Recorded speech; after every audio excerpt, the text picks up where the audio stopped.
안녕하세요. 박래호TV 안전운전 300뉴스 박래호입니다. 여러분, 화물 운수 종사 자격증 따기 위해서 공부 열심히 하고 계시죠? 여러분, 교재를 보시면서 저와 같이 문제풀이를 계속 이어나가도록 하겠습니다. 오늘은 지난 시간에 이어서 오광자 도로교통법 제4편이 되겠습니다. 여러분, 교재에 39쪽을 보시게 되면 문제풀이가 되겠습니다. 제가 설명드리는 그 자체의 문제를 충분히 이해를 하시고 정답을 여러분이 찾아내시게 되면 쉽게 한 방에 합격할 수 있을 걸로 봅니다. 여러분이 보고 계시는 교재의 39쪽이 되겠습니다. 62번 문제부터 풀어보도록 하죠. 다음 설명 중 무면허 운전 행위로 볼 수 없는 것은 그랬어요. 무면허 운전이라고 하는 것은 면허증을 갖고 있지 않는 사람, 또 면허증이 갖고 있다 하더라도 그 면허증이 정지되어서 효력을 발생하지 못하는 경우, 무면허라고 그러죠. 자, 1항 보죠. 국제 면허증을 가지고 외국인이 국내에서 1년이 경과되지 않은 자, 외국에서 운전을 하고 계신 분이 우리나라에서 외국에 나갈 때도 마찬가지예요. 운전면허증은 국제면허증, 인터내셔널 라이센스라고 그러죠. 국제면허증으로 바꿔서 다른 나라에 가서 활용할 수 있는 것은 얼마죠? 기간이 1년입니다. 따라서 국제면허증을 소지한 외국인이 한국에서 1년이 아직 경과가 안 됐다. 이것은 면허증이 있는 거나 마찬가지죠. 따라서 운전행위로 볼 수 없는 것 제1항 국제면허증을 소지한 사람이 국내에서 1년이 아직 안 된 사람, 이것은 면허증이 있는 사람입니다. 두 번째 보죠. 오토 차량 운전면허로 스틱 차량을 운전한 경우 면허증을 취득할 때 오토매틱을 하겠다라고 해서 면허시험을 보고 합격을 하겠죠. 조건이 바로 뭐예요? 스틱 운전은 안 된다. 변속기 레버가 스틱으로 돼서는 안 된다는 거죠. 따라서 오토 차량 운전면허는 오토 차량만 운전해야 되는데 스틱 차량을 운전했다. 이것은 무면허에 들어가는 거죠. 일종 보통면허로 건설기계를 운전한 경우 운전면허증 없는 걸로 칩니다. 운전면허 정지기간 중에 운전한 경우 운전면허가 정지되어 있는데 운전한다고 하는 것은 무면허 운전에 속하는 것이죠. 따라서 62번의 정답은 1번이 되겠습니다. 1항이 되겠습니다. 따라서 1항에다가 여러분 체크하시게 되면 정답이 맞은 것이다. 이렇게 보시면 되겠어요. 63번 문제 풀어보도록 하겠습니다. 무면허 운전에 관한 설명 중 맞는 것 그랬어요. 맞는 것을 골라라 그랬어요. 무면허 운전을 하였다고 형사처벌되는 것은 아니다. 무면허 운전하게 되면 형사처벌을 받게 되는 것이죠. 2항 면허시험에 합격만 하면 무면허 운전은 아니다. 운전면허 시험에 합격을 했다고 해서 면허증이 있는 건 아닙니다. 면허증을 본인이 발급받음으로써 그 운전면허가 있는 것으로 인정을 하는 거예요. 시험에 합격했다고 그래가지고 운전면허를 취득했다. 볼 수 없는 거다. 이런 얘기죠. 3항 제2종 보통면허로 60cc 이륜자동차를 운전하면 무면허 운전이다. 125cc 이상 같으면 모르겠지만 제2종 보통면허로 60cc 이륜자동차는 운전할 수 있습니다. 4항 운전면허 효력 정지 기간 중에 운전행위도 무면허 운전이다. 당연한 것이죠. 운전면허가 정지된 상태에서 운전한다고 하는 것은 무면허 운전이군요. 무면허 운전은 결과적으로 형사처벌까지 이어진다. 이렇게 보시면 되겠습니다. 64번 문제 풀어보도록 하겠습니다. 행정처분인 운전면허 취소 처분이 될 수 없는 경우는 그랬어요. 어느 경우에 면허증이 취소가 안 되느냐 그런 것이죠. 혈중 알코올 농도 0.09% 상태로 운전했다, 음주운전했다는 것이죠. 혈중 알코올 농도 0.08% 이상이 되면은 음주운전을 해서 면허증이 취소가 되는데 지금 1항은 0.09%니까 당연히 면허증이 취소가 됩니다. 면허 정지기간 중에 운전했다, 면허증 바로 취소가 되죠. 그 다음에 공동위험행위 또는 난폭운전했을 경우 면허증이 취소될 수도 있고 안 될 수도 있어요. 공동위험행위 또는 난폭운전을 해서 법원에 기소가 된 경우에는 면허증이 취소가 되지만 단순하게 공동위험행위 또는 난폭운전했다고 해서 면허증 취소가 되는 것은 아니다. 이렇게 보시면 되겠고요.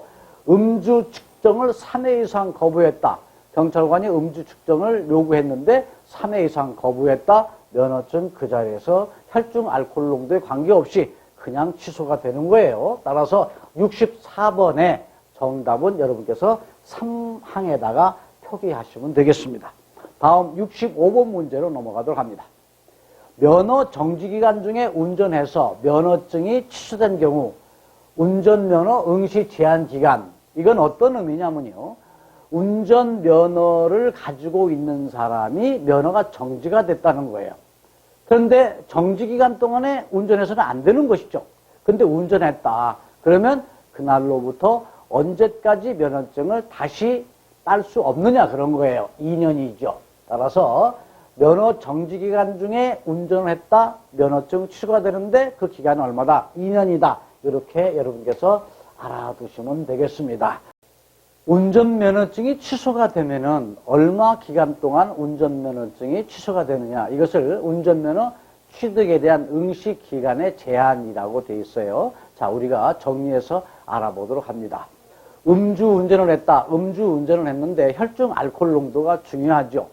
술을 먹고 운전한 음주운전, 혈중 알코올 농도 0.08% 미만인 경우에는 운전면허가 100일 동안 정지가 되지만 혈중 알코올 농도 0.08% 이상이 되게 되면 운전면허증이 취소가 되는데 얼마 동안 운전면허증을 딸 수 없을까요? 1년입니다. 다음, 음주운전으로 인해서 사고를 냈다든가 무면허 운전을 했다든가 또 내지는 음주 측정을 3회 이상 거부했다든가 운전면허 시험을 부정적으로 봤다든가 자동차 이용을 해서 살인 강간 행위를 했다든가 다른 사람의 자동차 등을 훔치거나 빼앗았을 때에 운전면허증 취소 기간은 2년입니다. 여러분께서 확실하게 알아두시기 바랍니다. 그 다음에 음주운전 3회 이상자로서 교통사고를 냈다. 그 다음에 자동차를 이용을 해가지고 범죄 행위를 했다. 이런 경우에는 운전면허증이 3년 동안 취소가 돼요. 그러니까 3년 동안 그 행위를 한 날로부터 3년 동안은 운전면허 시험을 볼 수 없다. 이렇게 이해하시면 되겠습니다. 그 다음에 사고 후 미조치 도주라고 하는 것이죠. 이것을 뺑소니라고 합니다. 사고를 냈는데 어떤 피해자가 있는데도 구호조치를 하지 않고 그냥 그 자리를 떠났다. 운전면허증 취소 4년입니다. 그 다음에 주치운전, 그 다음에 무면허 운전, 그 다음에 약물 복용 운전을 하고 사고를 냈어요. 그리고 그나마 도주까지 했단 말이죠. 이때는 아주 엄하게 처벌하죠. 취소가 되는 것이 얼마다? 5년입니다. 면허증 취소는 어떤 행위를 했었을 때 몇 년간 취소가 되는가? 이게 각각 좀 다르죠. 이것은 여러분 교재에 앞부분에 요점 정리해서 정리를 해 놓은 게 있어요. 여러분께서 교재 요점 정리를 다시 한번 보시고요. 또 영상을 통해서 확실하게 알아두셔야 됩니다. 이 문제는 자주 나오고 있고 또 나올 가능성이 높기 때문에 정리해서 여러분이 알아두시기 바랍니다. 문제 또 풀어보도록 하죠. 66번 문제로 넘어갑니다. 도로교통법상 앞지르기 금지 장소가 아닌 곳 그랬어요. 앞지르기를 해서는 안 되는 곳 아시죠? 교차로, 자동차 전용도로, 터널안, 교량이 그랬는데 교차로에서는 앞지르기 해서는 안 됩니다. 자동차 전용 차로에서는 앞의 상황에 따라서 앞지르기 할 수 있는 곳입니다. 터널 안에서는 앞지르기 해서는 안 되죠. 교량 위에서, 역시 다리 위에서도 앞지르기를 해서는 안 됩니다. 따라서 66번의 정답은 여러분께서 2항에다가 체크하시면 되겠습니다. 다음 67번 문제로 넘어갑니다. 앞지르기를 하는 운전자 행위로서 올바른 것은 그랬어요. 맞는 것은 그런 의미가 되겠죠. 전조등을 점등한 후에 양쪽으로 앞지르기를 한다? 말도 안 되죠. 전조등 킨다는 자체도 문제가 되겠지만 앞지르기 할 때는 좌측을 통해서만 앞지르기를 해야 됩니다. 앞차의 좌측이죠. 따라서 양쪽으로 앞지르기를 한다? 이건 틀린 예가 되는 것이고요. 터널 안은 앞지르기를 할 수 있는 장소 아니지요. 틀린 거죠. 앞차의 좌측으로만 앞지르기 한다. 정확한 답이 되겠네요. 다음 앞차의 우측으로 앞지르기를 한다. 이것도 안 된다. 앞지르기 방법 위반이에요. 따라서 67번에서 물어보고 있는 것은 앞지르기를 하는 방법에 대한 내용을 가지고 정확하게 맞는 것 그랬어요. 따라서 앞차의 좌측으로 앞지르기를 한다. 3항이 정확한 답이 되겠습니다. 다음 68번 문제 보도록 하겠습니다. 다음은 앞지르기 금지된 장소이다. 맞지 않는 것, 틀린 것 그랬어요. 어디에서는 앞지르기 해서는 안 되냐 그런 거겠죠. 비탈길의 고갯마루 부근 앞지르기 해서는 안 됩니다. 터널 내 앞지르기 해서는 안 되죠. 그 다음에 지방경찰청장이 앞지르기 금지구역으로 지정했어요. 하지 말라는 곳이니까 해서는 안 되는 곳이죠. 도로의 갓길 모든 곳 상황에 따라서 이곳에서는 앞지르기를 할 수 있는 곳이다. 따라서 맞지 않는 장소는 틀린 답이 되니까 사항에다가 여러분께서 정답으로 체크하시게 되면 68번 문제는 정답이 되는 것이죠. 68번 문제 사항이 정답입니다. 그 다음 69번 문제 보도록 하시죠. 다음 중 긴급자동차에 포함되지 않는 차량을 위했어요. 여러분 긴급자동차 아시죠? 긴급자동차라고 하는 것은 구급차, 병원의 앰뷸런스라고 생각하시면 되겠어요. 그 다음에 화재 진압을 하는 소방자동차, 그 다음에 혈액 공급자동차. 이게 견인자동차는 긴급자동차에 포함되지 않는다. 따라서 69번의 문제는 여러분께서 1항 견인차에다가 표기를 하시면 되겠습니다. 70번 문제로 넘어가겠습니다. 일반 교차로에서의 통행 방법에 대한 설명으로 옳지 않는 것, 틀린 것은 그랬어요. 틀린 것을 찾아내면 되겠습니다. 우회전할 경우에 도로 우측 가장자리를 미리 진입하면 교통 혼잡의 우려가 있으므로 교차로 바로 앞에서 우측 가장자리를 진입한다. 말은 대단히 그럴듯하게 되어 있습니다만은 우회전할 경우 도로 우측 가장자리를 미리 우측으로 가가지고 우회전해야 되겠죠. 따라서 1항은 말은 그럴듯하지만 틀린 이해가 되는 것이죠. 2항 교통정리를 하고 있지 않는 교차로를 진입할 경우에는 다른 차의 진행에 방해되지 않도록 일시정지하거나 상대 차량에 양보해야 된다. 양보 운전이 아주 기본이 되는 거예요. 따라서 70번은 1항이 정답으로 표기가 되고 3항은 어떤 얘기인가 한번 보도록 하죠.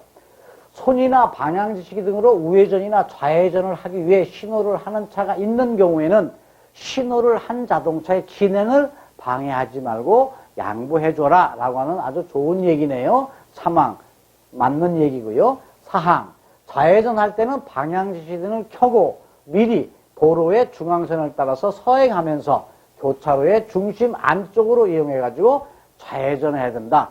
중앙선 쪽으로 붙어가면서 좌회전 준비를 하라는 것이죠. 따라서 3항도 4항도 아주 좋은 말이에요. 맞는 말이란 말이죠. 따라서 1항이 틀린 답이다 라고 여러분이 체크하시면 되겠어요.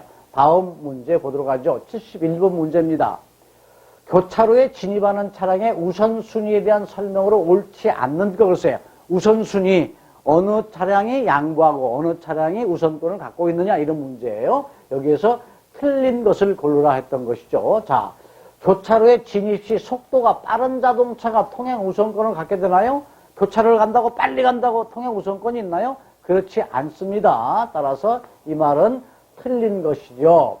도로의 폭이 좁은 도로에서 진입하는 차량이 도로의 넓은 도로에서 진입하는 차에게 양보해야 된다. 4차로에서 진입하는 차량이 2차로를 진행하는 차량보다 우선이 있다라고 하는 의미로 생각하시면 되겠어요. 따라서 2항은 맞는 얘기가 되는 거죠. 3항. 그 다음, 동시에 진입하는 경우에는 우측에서 진입하는 자동차가 우선이다. 동시에 교차로 같은 진입할 때는 우측에서 오는 자동차가 우선권을 갖고 있어요. 따라서 3항도 맞는 얘기가 되는 거고요. 4항을 보도록 하겠습니다.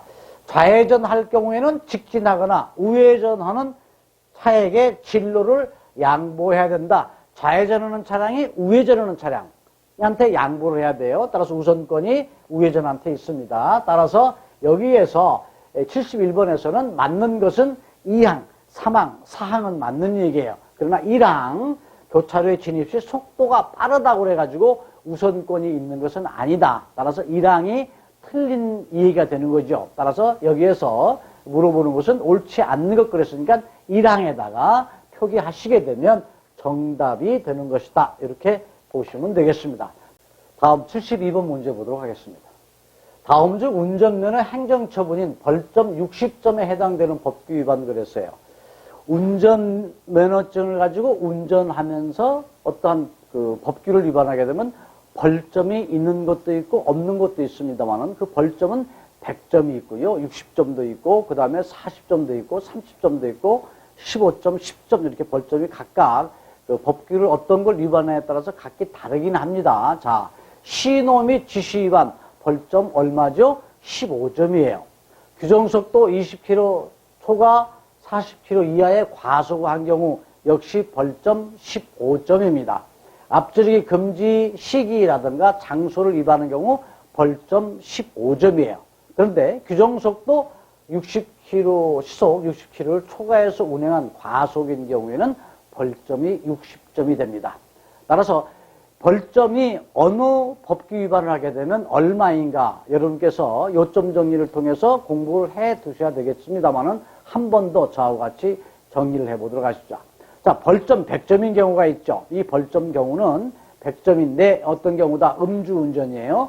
그 대신 혈중 알코올 농도가 0.08% 이상이 되면 면허증이 취소가 되지만 혈중 알코올 농도 0.03%에서 0.08%가 못 미치는 미만인 경우 이때는 100점이라고 해서 면허정지 100일이 되는 거겠죠. 벌점 100점 음주운전입니다. 다음 보복운전으로 형사 입건될 때 벌점 100점이에요. 확실하게 알아두시고요. 그 다음 벌점이 60점이 있어요. 조금 전에 설명드렸던 속도 위반, 과속인 것이죠. 규정속도에서 시속 60km 이상으로 초과해서 운행한 경우 벌점 60점.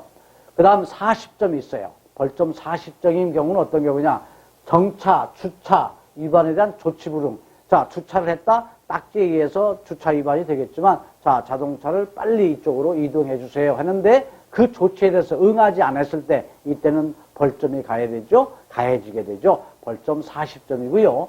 공동위험행위 또는 난폭운전으로 형사 입건된 경우 이때도 역시 벌점 40점이 됩니다. 그 다음에 승객이 차 안에서 소란행위를 했다. 운전자가 제지를 해야 되는데 제지를 하지 않았다. 전세버스, 관광버스 이런 생각을 하시면 되겠죠.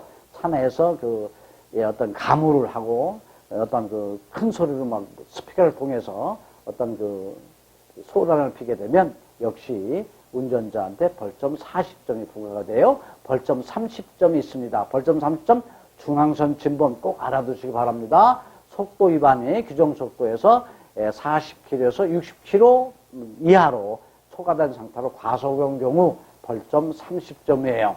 그 다음에 철길 건널목 통과 방법 1단 정지해야 되잖아요. 그런데 철길 건너고 건너갈 때 1단 정지하지 않았다. 철길 건너목 통과 방법 위반이 되어가지고 벌점 30점이 됩니다. 그 다음에 고속도로라든가 버스 전용차로 통행 위반. 고속도로에 버스 전용차로 있죠. 이때에 그쪽으로 운행을 했다. 가서는 안 될 자동차 갔다. 또 내지는 갓길을 운행했다. 운전자한테 벌점 30점이 부과가 됩니다. 그 다음에 운전면허증을 제시를 하십시오라고 했는데 제시하지 않았다든가 또 내지는 신분을 확인하기 위해서 경찰관이 도로경찰관이 뭘 물어봤는데 거기에 대한 질문에 답을 하지 않게 되면 30점이다가는 벌점이 부과가 된다. 이렇게 알아두시면 되겠습니다. 벌점 15점이 있어요. 15점은 조금 전에 설명드렸던 신호 및 지시 위반이 벌점 15점이에요. 그 다음에 속도 위반 20km를 초과해가지고 규정속도에서 40km 이하로 운행했을 때 벌점 15점이 되고요. 앞지르기 금지 시기라든가 또 내지는 장소를 위반한 경우 벌점 15점입니다. 여기서 알아두실 게 있어요. 혼동하지 마십시오. 앞지르기 금지 시기라든가 장소를 위반한 경우는 벌점 15점이에요. 그러나 앞지르기 방법 위반, 좌측으로 앞지르를 해야 되는데 우측으로 했단 말이죠. 이것을 앞지르기 방법 위반이라고 그래요. 방법 위반은 벌점이 10점입니다.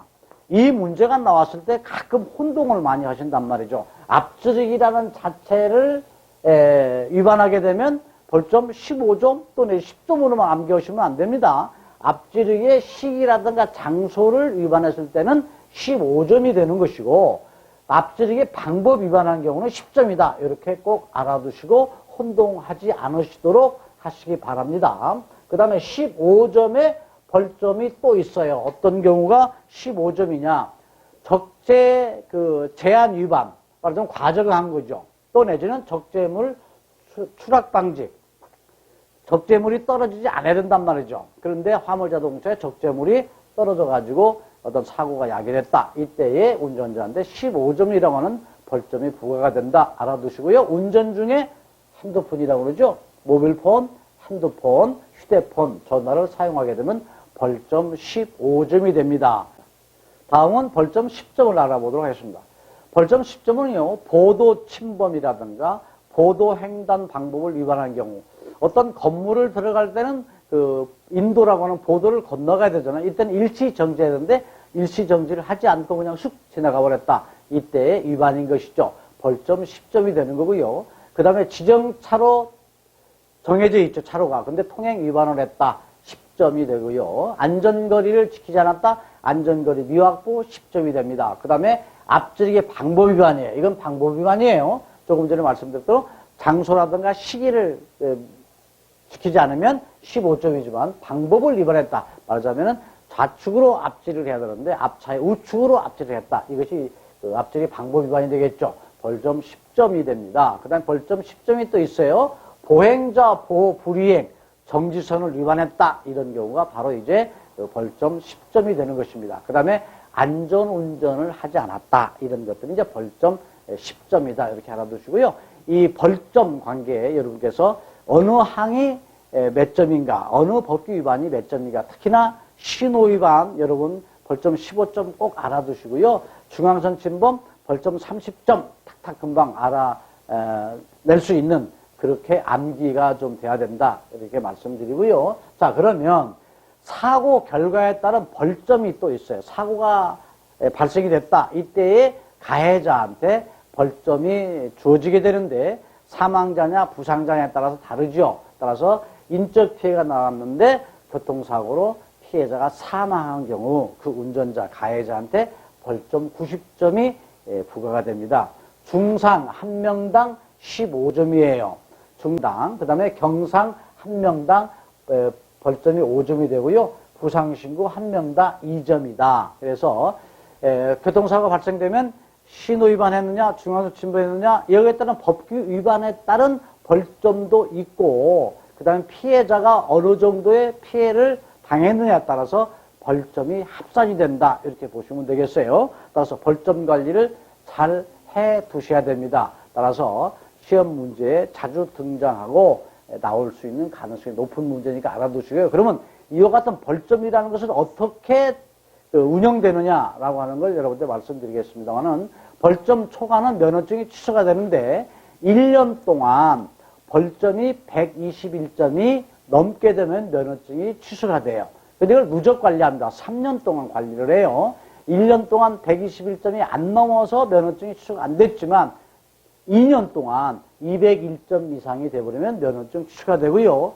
3년이 합산해 봤을 때 271점이 되게 되면 면허증이 취소가 돼요.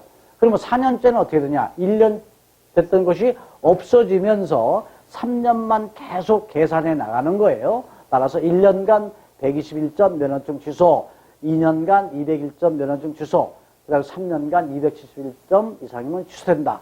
따라서 오늘 한 번 더 정리해 둘 것은요, 법규 위반을 통해서 벌점이 각각 얼마인가, 벌점은 1년간, 2년간, 3년간 어느 정도의 면허증이 취소가 되는가, 이거 정확하게 여러분께서 암기해 두셔야 될 사항입니다. 이 문제 꼭 나와요. 꼭 알아두시고 확실하게 여러분이 암기해 두신다고 한다면 정답을 정확하게 체크할 수 있고, 그러므로 해서 한 방에 합격할 수 있을 걸로 봅니다. 자, 오늘은 여기까지 공부하도록 하고요. 다음 시간 제6강자에서 도로교통법 마지막 강좌 이어나가도록 하겠습니다. 여러분, 오늘 공부하셔서 수고 많으셨습니다. 건강 유지하시고요. 다음 시간에 또 뵙도록 하겠습니다. 여러분, 행복하십시오.